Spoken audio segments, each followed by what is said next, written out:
off-state trip last year in terms of travel, what that's like, what you guys kind of expect this week? Um, it's a long trip. That's definitely one. It's a long trip, and we kind of have to try to go to sleep at the East Coast time versus the West Coast time. But besides that, football's football, so nothing really. Do you like that Kurt likes to keep very little time on those road games? Like he wants you there at the last second? Or would you rather have a little more time to acclimate? I've never experienced anything different, so I couldn't really tell you. But hey, it is what it is. How much excited are you guys about this opportunity, playing UCLA starting the Big Ten? Oh, very excited. I think this is a game where we kind of go out there and prove to everybody that this is real. Because I feel like we, had 2 warm-up games and people still might be a little bit skeptical. And I think going in here, doing what we need to do against UCLA can start this change that we're looking for. Does it bother you at all that people are kind of been like, okay, well, 2-0, but they've beaten 2 teams that they should beat? Does that enter your mind at all in terms of wanting to prove anything? Not at all.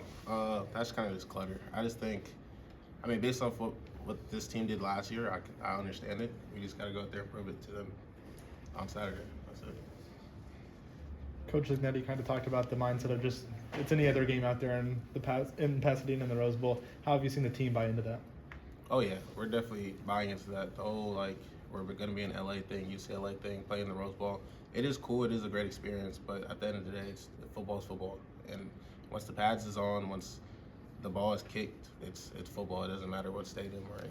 Do you guys allow yourself any moment prior to kickoff to soak it in, or is it just once you get to the stadium, it's game time? It's game time.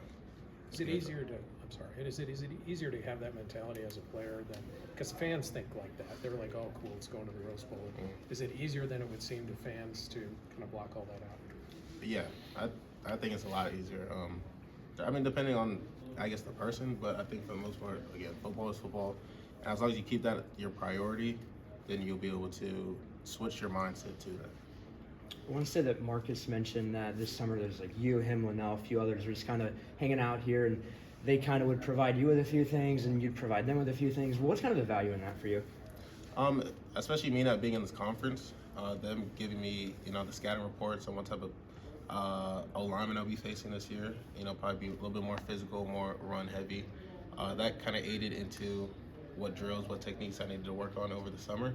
And then my drills and techniques, I was able to provide to them for them to get better.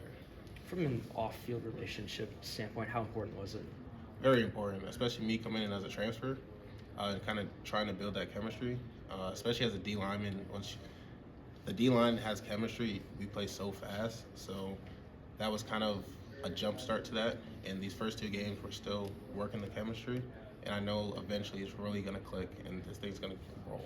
When you say play fast, is that more with a stunt, or how does that kind of show up? Yeah, kind of like stunts. Maybe Marcus might get up the field real fast and I see it and I'll just wrap it, or I just know based off this look, this set, I have an idea what type of move he's going to hit, and I can base my moves based off of that. A lot has been spoken about the James Madison guys coming in, kind of instituting that institutional knowledge you guys have, Coach Signetti. From your teammates that are playing under him for the first time, how much do you think they've caught up to where you kind of need them to be, and how much does it now kind of feel like it's one team instead of 13 guys trying to show the other guys how to do it? At this point, it feels like one team for sure. I think everyone's bought into it. All the guys that are playing, they've all bought into it. I think even from the jump, I know a lot of the guys that didn't want to be a part of this change all transferred or did whatever they needed to do. And all the guys that stayed was kind of committed to changing this program. So I think by now we have this team set. I know there's going to be a lot of bumps in the road, just like any team, any season. But eventually, it's going to be completely one team. But right now, I feel we're all together. You've rotated a lot on the inside, more so than last year. And did you kind of know that was coming? On the inside, meaning? Like inside tackle, like a tackle kind of spot? No, I was about the same as last year. Yeah. When we kind of go in our 3-4 looks, I'll play that 3-tech position, and then I also play 5, or I'll play that stud position. I play kind of all 3 positions, but it's about the same as last year. Do you like that kind of rotation, and what's the kind of key to making that successful to work at those other spots? I like it because it gives me different matchups. So now I'm going against a guard.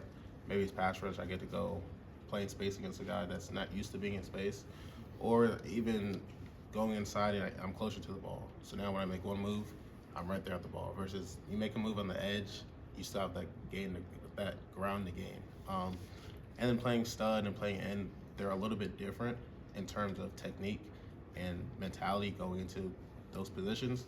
So it gives me an opportunity to kind of manipulate tackles a little bit differently, just based off of position, not even based off skill or anything like that.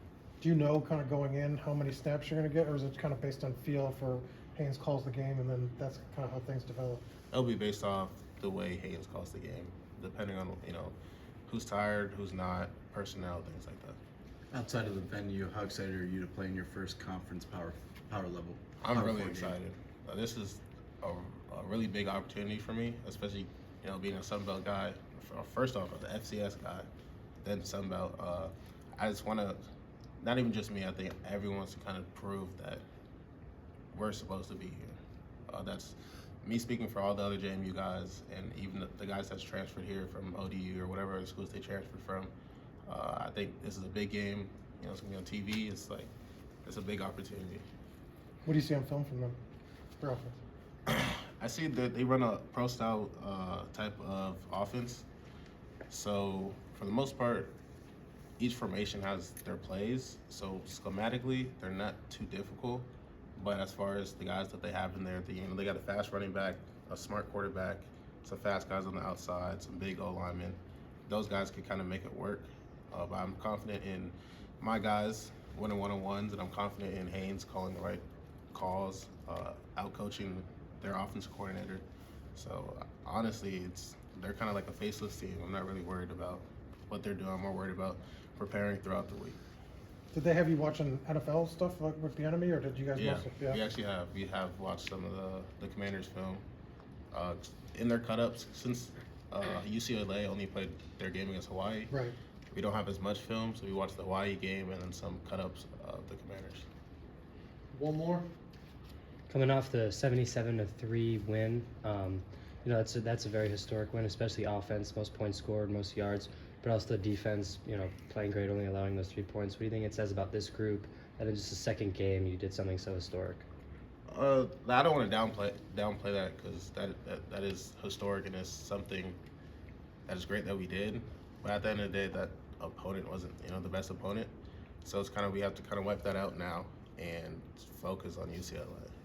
Again, I think it's more for the fans and they get to see something, but us as players, that's kind of poison a little bit in the sense that we're was feeding off that high and we need to lock back in going against our first Big Ten opponent.